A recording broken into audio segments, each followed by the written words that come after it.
पीएमपीएमएलचे driver conductor यांची ज्येष्ठ नागरिकाला मारहाण झाल्याचं कळतंय। मिकी घई आमचे प्रतिनिधी आता आपल्याबरोबर आहेत। मिकी, नेमकं काय घडलंय?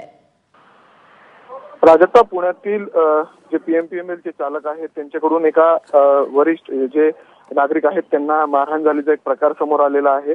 इर्शाद पीरजादे म्हणून हे नाव आहे त्यांचं, 66 वर्षाचे आहेत ते। काल पीएमपीएमएलच्या बसमधून प्रवास करत असताना ते स्टेशन जवळचं जे जीपीओ बस स्टॉप आहे त्या ठिकाणी त्यांना उतरायचं होतं, परंतु त्या ठिकाणी बस थांबवली नाही म्हणून याचा जाब विचारायला ते कंडक्टरकडे गेले आणि त्यानंतर ते कंडक्टरने त्यांच्याबरोबर शिवीगाळ केली आणि त्यांच्याबरोबर धक्काबुक्की केली। त्या ठिकाणी त्यांची दोघांची बाचाबाची झाली एकमेकांना। त्यानंतर बस कंडक्टर आणि ड्रायव्हर दोघांनी त्यांना धक्काबुक्की केली। त्यांचे अक्षरशः कपडे देखील फाटले गेले। तो व्हिडिओ काही लोकांनी काढला, त्यानंतर तो व्हिडिओ व्हायरल देखील झालेला आहे खूप मोठ्या प्रमाणात। त्याचबरोबर त्या आजोबांनी जाऊन जवळच बन गार्डन पोलीस स्टेशन आहे त्या ठिकाणी अदखलपात्र देखील गुन्हा दाखल केलेला आहे।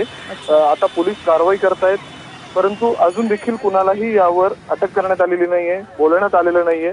परंतु त्याचबरोबर ते जे वरिष्ठ आजोबा आहेत 66 वर्षाचे, आता ते पुणे आयुक्तालयात गेलेले आहेत, सीपींना देखील भेटण्यासाठी त्या ठिकाणी गेलेले आहेत। कुठली कारवाई यावरती करतील हे आता पाहणं महत्त्वाचं असेल। प्राजक्ता, मिकी, धन्यवाद या सगळ्या माहितीबद्दल।